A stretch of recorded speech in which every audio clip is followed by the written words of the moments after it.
Makiria ma family magana matano itura-ini riri ria Otange 1 sub-county ya Kisauni county ya Mombasa maraikara nduma-ini thutha wa ikingi na waya cia thitima iria iratambitie thitima itura-ini riri kumunywo. Na tena tulikuja kukatua stima last week. Hiyo last week tulikatiwa stima bila hata idhini, na stima wakiweka wenyewe waliweka wakijua kabisa wameweka pali pako halali. Na sasa wanasema hapako halali. Sasa tunataka kujua kwani sisi tuko Kenya ama tuko wapi? Walikuja majensi wiki mbili zenye zimepita, wakaja kata vigingi vya stima, wakakatakata wakakata ya moto, kila kitu wakaenda. Sasa hili limekuwa tishio kwetu sisi wakazi wa hapa. Je, tuende wapi? Marina kigiriko ni matariirie kuga gutire notithi marahetwo ni kambuni ya Kenya Power yegemainie na kweherio gwa ikingi ici cia thitima ona thengia wao gukorwo mahuthirite thitima ino kwa ihinda ria miaka 4. Tulivokaa hapa tumekaa kwa muda pia, baada hii umeme wa last mile unaletwa pia ukafikia mpaka kwetu hapa, tukaweka hiyo umeme vizuri. Sasa tumekaa tu kwa raha vizuri mpaka kama miaka 4 hivi.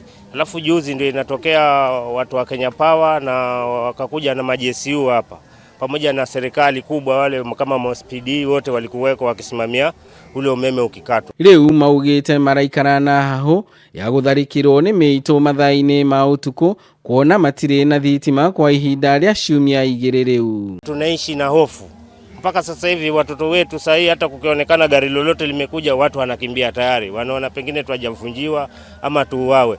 Kwa hivyo ningeomba serikali pia yajaribu kuangalia swala hili, kwa sababu sisi pia ni wana Kenya na hatuwezi tukaishi kijiji chote hichi bila hata ule umeme.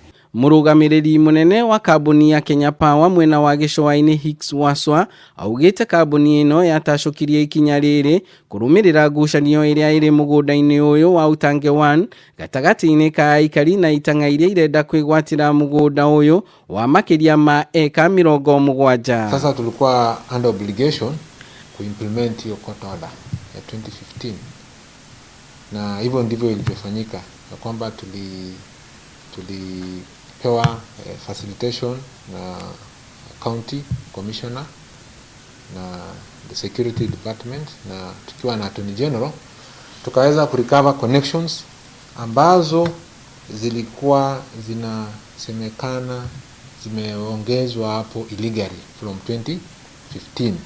Handu-ini ha Kameme TV kuma Gicũa-inĩ county ya Mombasa, ritwa riakwa ni Ndegwa wa Gathungu.